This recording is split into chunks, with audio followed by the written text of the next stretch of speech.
Hello, viewers. Hope you all are doing well.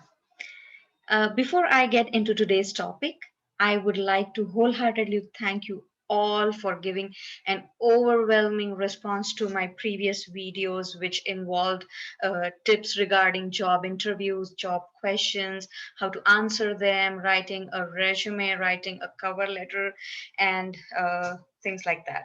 So I really thank you for following my videos and getting back to me with questions, and I hope I have helped you answering those. But I'm really happy that you're finding these videos helpful.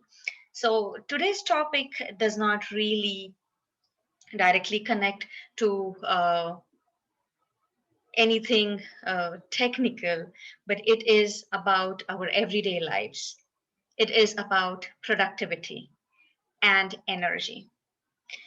So, you might have heard a lot of phrases in which we come across people who say, there are only so many hours in a day. I am falling behind. I do not have energy or time to get this work done. My productivity is decreasing.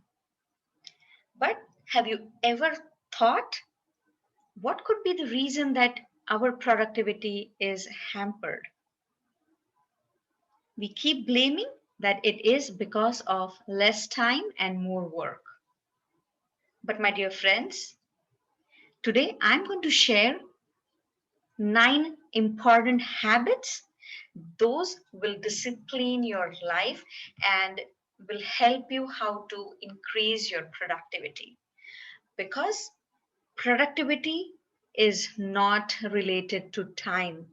Productivity is directly proportional to the energy you have and you put into any work to accomplishment. So, before taking too much of your time and making you wait, I'm going to start with a very important habit number one: go to sleep early. You all have heard early to bed, early to rise makes you healthy, wealthy, and wise. There was a reason why our ancestors and ancient people used to do this. Sleep is the foundation of your energy. If you don't get enough sleep, you'll start to underperform. For some people, the sleep deprivation may have mentally plateaued. So they feel slightly tired all day, but they don't think that they're getting any worse. However, lack of sleep has caused continuous declines in mental performance, even though people felt like they are holding steady. So, 7 to 8 hours are a pretty much mandatory if you're going to stay cognitively sharp in the long run. So, what should you do to have a good sleep? Go to bed at 10 p.m. every night, including weekends, for the next 30 days, and you will develop that habit. So, before going through all these habits, I'm going to let you know that I have at least 80 to 90% of habits inculcated in my daily routine, and it really has helped me wonders. So, I myself go to bed at 10 p.m. and wake up at 6 p.m. It's a wonderful time to sleep, get up early and start your day early and get a lot done. Habit number two: exercise every day. So, exercise, have you ever thought of what exercise means? As soon as you hear the word exercise, people talk about going to the gym, doing weights, doing cardio, or any high intensity workout, and having six pack abs or muscles.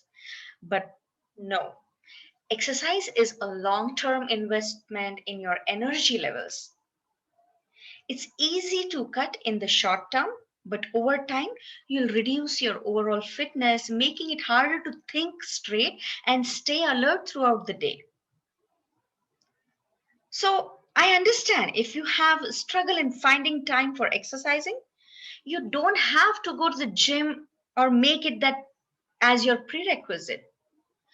Make a habit of doing some physical activity like Push-ups, like burpees, like jumping jacks, every day throughout the day for at least 30 minutes.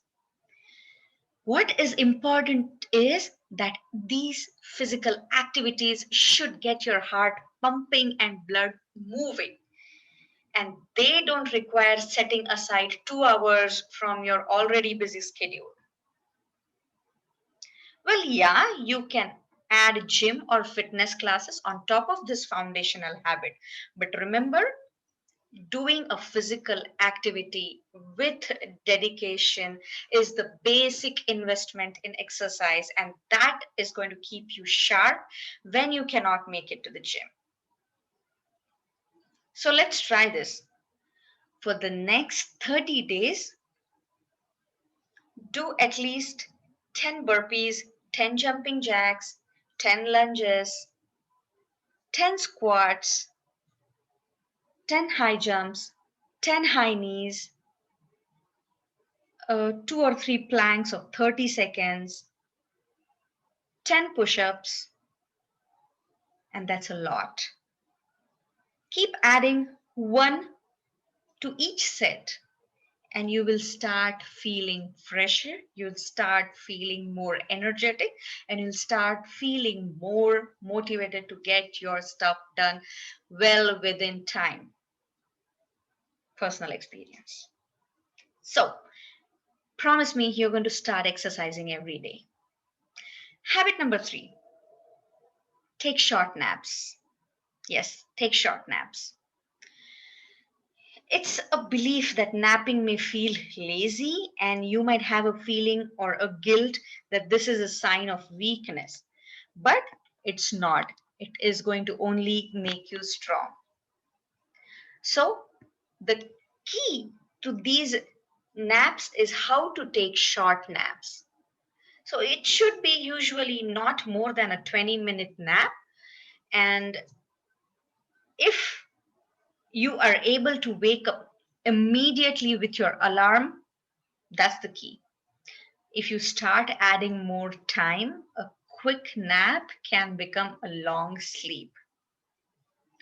So, although the benefits to even these naps often occur after the initial grogginess wears off, make sure that if you start taking these naps, which are too long, or pushing them into deeper phases of sleep, they can turn into making it even groggier when you wake up. So, a sharp 20-minute nap is really going to help you feel freshened. So, and if you cannot do this every day, you should definitely do this at least 3 times a week. And just insert a 20-minute nap, maybe before you go to the gym, or maybe after the lunch if you're working from home. That will just help recuperate your energy for the entire uh, rest of the day or your rest of the activities through the day. So, when you have so much energy after you wake up and get ready for your entire workday schedule, how should you distribute your work? Now, when I say how should you distribute your work, I mean to say how should you distribute your energy. So, habit number 4 is do your hard work in the morning. Aim to get most of your work done in the first 4 hours of the workday, starting as soon as possible. So, the benefits to your energy here are mostly psychological. What we think is my energy levels depend on on a lot of mood swings. If I've gotten some important work done, my mood is usually good and I feel productive. But if I've wasted time on emails, meetings, calls, or failed to produce something valuable, I am often frustrated and exhausted entirely entering the second of the half of the day. So, yes, what you should do is not to get into that phase of your mood or that psychology. You should better concentrate the hard work into a specific period than randomly inserting it across the chunks of time. So, use your energy resourcefully. And this energy is physical and mental both. So let's promise to ourselves that we will make the first 4 hours of our morning a quiet, deep work zone. It's going to make you very, very productive. Another important habit is when you wake up and you feel lost and confused as to how my day is going to be today, that's a sign where you are already lagging in your productivity. So, habit number 5 is set your intention a night before. So, energy is often about momentum. Start working hard and you'll overcome procrastination and keep going throughout the day. So, what happens is if you start slow and lazy during the first hours of your work day, you may end up struggling against your own impulses, wasting the energy on things those were not productive. So, what should we do to avoid this? If you have a clear intention of how your day will go, particularly in the beginning, like the night before, you pretty much have your schedule planned with a very good discipline. So visualize this intention, and if you have that intention, if you have that schedule properly chopped down with priority, it will only make you more productive. So it's not going to take you a lot of time to make a schedule of your work for the next day. Just before you go to bed, before you pray to God and go to a peace and go to sleep, just quickly roll it through your mind and just say, oh, tomorrow morning, first thing, second thing, third thing, and the priorities should be top to bottom. And you see the difference. Habit number 6 is you sell yourself on your goals. What does that mean? You need to become the salesperson of your own goals, not for the other people. It is all for yourself. And part of that starts with packaging. How you frame your goals and projects can have a huge effect on your motivation. Is this something you have to do? Is it an exciting challenge? Next, it comes from refreshing and reminding yourself of your inspirations. Why did you get started down this plan? What are you hoping to achieve? So, remember, good marketers know to focus the customer on visualizing what they want to drive the sales towards. You can focus yourself on what you want to have the energy to get it done. So, always rationalize stuff, analyze stuff before you start doing something. Have an end goal in your mind and drive through towards that. Make a track, make a path for yourself which is meaningful, and it will get it to your goals. And your goal is to be productive. So, what? Set aside 10 minutes every day to think about what today's actions are helping you build towards. Don't work towards zero. Always work towards positive. There are going to be a lot of peaks and valleys, troughs and crests, ups and downs. You will start feeling there will be times when want to give up. But if you have these habits inbuilt in you, you will never be a giver. So sell yourself on your goals. One very important thing is my next habit, that is get better friends. Habit number 7. What does that mean? You cannot have control on choosing your parents, colleagues, and your boss, But you definitely have control over the friends in your life. So make friends that you can leave a conversation with and you can feel excited and energized. There are a lot of people who just bring negativity towards you. Everyone needs a shoulder to cry on sometimes, but some people expect you to be their permanent shoulder. So please set a time limit on friends who leave you feeling drained. Try to keep your atmosphere, your environment really energized. If some people are not very social and do not like to mingle around with a lot of friends, this is an important habit. Habit number 8, read better books. One of the greatest benefits of reading books isn't simply to give you ideas and information, but what happens is they also help reinforce a mentality that often occurs at subconscious level. These days you don't have to go get hardcovers, but audiobooks can be very useful since you can listen to them and re-listen to them on the go every day. Remember, a good book for this is one that when you listen to it or read it, automatically adjusts your thinking onto the things you need to work hard on. It's an analogy, see? Just like a good song can be the background for a particular emotion, for a particular mood, a good book can be the background for a particular energy of thinking. So let's try this.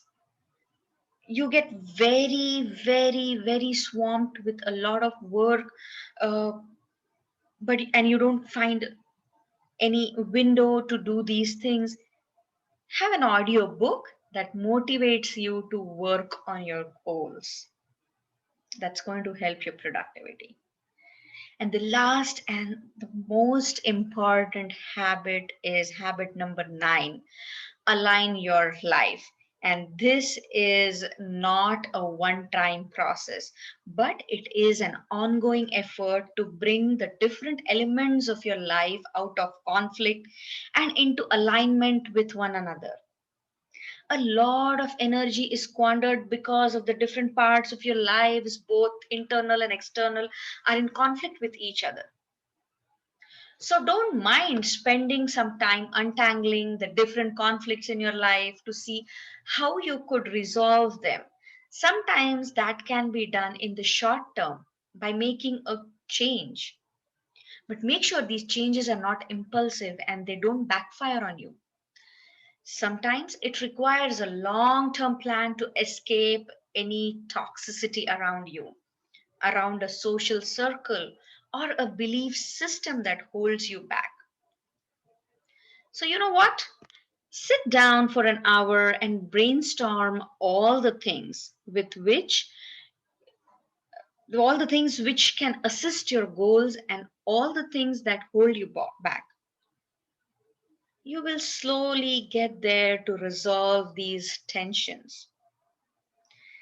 So, I am not ventured to give you any philosophy pills, but I have worked my way through all these things and I have tried to inculcate all these habits in my life.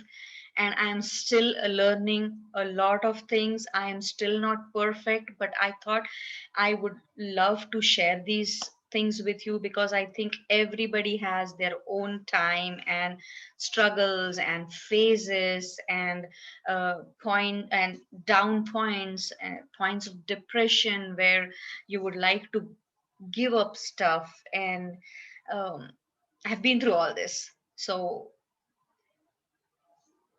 this was the reason I wanted to share my experience with you and how I'm still trying to work hard on the discipline in my life and to work on making my life more productive and getting towards my goals. So after you have watched this video, please go ahead and comment in the comment section below the video about what habits have you built to give you energy to work hard on the things that matter to you.